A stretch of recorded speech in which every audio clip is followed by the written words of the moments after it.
মিষ্টি বানাতে ভালোবাসেন আর চটজলদি অল্প উপকরণে কিছু বানাতে ইচ্ছা করছে, অথবা ঠান্ডা ঠান্ডা কিছু খেতে ইচ্ছা করছে, বা বাড়িতে গেস্ট আসবে নিজের হাতে কিছু মিষ্টি তৈরি করে খাওয়াতে ইচ্ছা করছে, তাহলে ঝটপট এই রেসিপিটা ট্রাই করুন। এই মিষ্টিটা খেতে তো দারুণই, সময় কম লাগে আর উপকরণও কিন্তু খুব কম লাগে।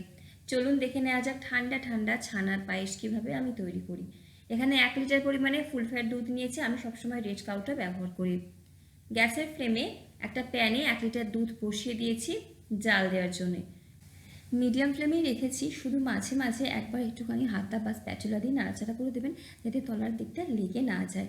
দুধটা একবার ফুটে উঠলে গ্যাসের ফ্লেমটাকে কিন্তু বন্ধ করে জাস্ট 1 মিনিট একটু অপেক্ষা করব।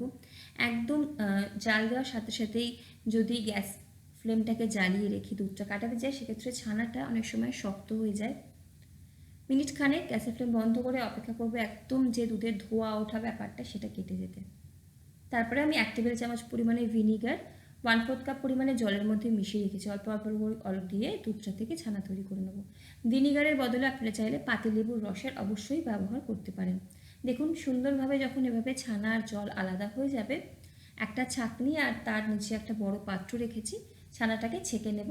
ঠান্ডা জল দিয়ে 1 থেকে 2 বার ভালো মতো ধুয়ে নেব, যাতে ভিনিগারের স্বাদ বা গন্ধ কোনোটাই আর ছানার মধ্যে না থাকে। তারপর এভাবেই ছাঁকনিতে রেখে দেবো খানিকটা জল ঝরে যাওয়ার জন্যে। হালকা হাতে একটু চেপে চেপে জলটাকে ঝরিয়ে নিচ্ছি, আর বাকি জলটা এভাবে রেখে দিলেই ঝরে যাবে। চলে যাব পরের স্টেপে। গ্যাসের ফ্লেমে অন্য একটা কড়াই বসিয়ে দিচ্ছি। নিয়ে নেবো এখানে 1/2 লিটার পরিমাণে ফুল ফ্যাট দুধ নিচ্ছি, চাইলে টোন্ড মিল্কও নিতে পারেন। তো এই সময় যখন দুধটা নেবেন, কড়াইতে অল্প একটু জল দিয়ে নেবেন। অল্প একটু জলের পরে দুধটা দিলে কি হয়, দুধ কড়াইয়ের তলার দিকটা অনেক সময় ধরে যায়, সেটা সম্ভাবনা থাকে না। দুধটাকে জাল দিয়ে নিচ্ছি, গ্যাসের ফ্লেমটাকে এই সময় মিডিয়াম টু লোতে করে দিচ্ছি। জাস্ট 1 মিনিট মতো একটুখানি দুধটাকে ফুটিয়ে নিয়ে একদম লো ফ্লেমে এখানে দিয়ে দেবো 2 টেবিল চামচ পরিমাণে গুঁড়ো দুধ। গুঁড়ো দুধটা দেওয়ার সাথে সাথেই ভালো মতো মিশিয়ে নিতে হবে, দেখবেন খুব সহজেই মিশে যাচ্ছে। প্রথম দিকটা একটু দানা দানা মনে হলো, এভাবে অনবরত নাড়াচাড়া করতে করতে দেখবেন ভালো মতো মিশে যাচ্ছে। তবে খেয়াল রাখবেন গুঁড়ো দুধটা যখন দেবেন গ্যাসের ফ্লেমটা একটু লোতে রেখে দেবেন। তারপর এখানে দিয়ে দেবো 1/4 কাপ পরিমাণে চিনি। আমি চিনিটা একটু কমের দিকে দিচ্ছি, যারা খুব মিষ্টি খেতে বেশি পছন্দ করে সেক্ষেত্রে একটু বেশি চিনি বাড়িয়ে দিতে পারেন, আর অবশ্যই যারা টেস্ট করে নিয়ে চিনিটা কমিয়ে বাড়িয়ে দিতে পারেন। চিনি দেওয়ার ফলে কি হয়, দুধটা একটু লিকুইড হয়ে যায়। তো 4 থেকে 5 মিনিট মতো দুধটাকে আবার ফুটিয়ে নেব মিডিয়াম ফ্লেমে। দেখুন দুধটা অনেকটা ঘন হয়ে গেছে, মোটামুটি যতটা দুধ নিয়েছিলাম তার অর্ধেকটা পড়ে রয়েছে। এর মধ্যে 2 থেকে 3টে ছোটো এলাচ ফাটিয়ে দিচ্ছি, চাইলে এলাচের গুঁড়ো অবশ্যই দিতে পারেন। 1 চিমটি নুন দিচ্ছি, যে কোনো মিষ্টি জিনিসে একটু নুন দিলে স্বাদটা কিন্তু খুব সুন্দর ব্যালেন্স হয়ে যায়। সমস্ত কিছুকে ভালো মতো মিশিয়ে নিয়ে তৈরি করে রাখা ছানাটা দিয়ে দিচ্ছি। হাত দিয়ে একটুখানি ভেঙে ভেঙে ছানাটাকে এর মধ্যে দিয়ে দেবেন, তাহলে খুব সহজে মিশে যাবে। ছানা দেওয়ার পরে গ্যাসের ফ্লেমটাকে মিডিয়াম টু লোতে রেখে ভালো মতো ছানাটাকে এই মালাইটার সাথে ফুটিয়ে নিতে হবে, যতক্ষণ না এই মিশ্রণটা বেশ খানিকটা ঘন হয়ে আসছে, বেশ খিরখির মতো একটা ব্যাপার আসছে।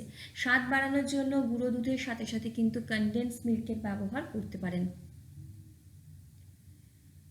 একদম মিডিয়াম টু লো ফ্লেমে রেখে বেশ খানিকক্ষণ ফুটিয়ে নেওয়ার পরে আস্তে আস্তে দেখতে পাবেন যে মিশ্রণটা অনেকটা ঘন হয়ে গেছে। এই সময় দিয়ে দেবো কিছু বাদামের কুচি। আমার কাছে যা ছিল এখানে দিচ্ছি কাজু আর আমন্ড।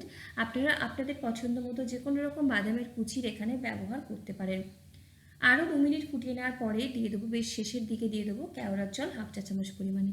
এটা অপশনাল, দিলে ভালো হয়, যদি ইচ্ছে না হয় বাড়িতে না থাকে নাও দিতে পারেন। খেতে কিন্তু দারুণ সুন্দর হয় এমনিতেই। দেখুন মিশ্রণটা আগের থেকে অনেকটা ঘন হয়ে গেছে, এর থেকে বেশি কিন্তু আর ঘন করব না। এর থেকে বেশি ঘন করলে ঠান্ডা হয়ে গেলে আরও টাইট হয়ে যাবে। এই সময় গ্যাসের ফ্লেমটাকে বন্ধ করে দিয়ে ফ্রিজে রেখে যখন নর্মাল তাপমাত্রায় আসবে, তারপর ফ্রিজে রেখে একদম ঠান্ডা করে নেব। দেখুন ফ্রিজ থেকে বার করেছি, কতটা ঘন হয়ে গেছে। তো অনেকটা বেশি ঘন যদি কড়াইতে আমরা গরম অবস্থাতে নামাই না, ঠান্ডা হয়ে গেলে অনেকটা টাইট হয়ে যাবে, যেটা খেতে খুব একটা ভালো লাগবে না। তাই একটুখানি নরম নরম অবস্থাতে কিন্তু গ্যাসের ফ্লেম বন্ধ করতে হবে। ঠান্ডা ঠান্ডা সার্ভ করুন। আমি এরকম ছোটো ছোটো প্লাস্টিকের কন্টেনারে সার্ভ করছি, জানি প্লাস্টিক ব্যবহার ভালো নয়, আপনারা স্টিল বা কাঁচেই সার্ভ করবেন, তবে আমার মনে হলো এটা সুবিধা হবে গেস্টের জন্য, তাই জন্যে আমি এরকম ছোটো ছোটো প্লাস্টিক কন্টেনারে দিচ্ছি। ভিডিও কেমন লাগছে অবশ্যই জানাবেন। লাইক, কমেন্ট, শেয়ার আর সাবস্ক্রাইব করে পাশে থাকার অনুরোধ থাকবে।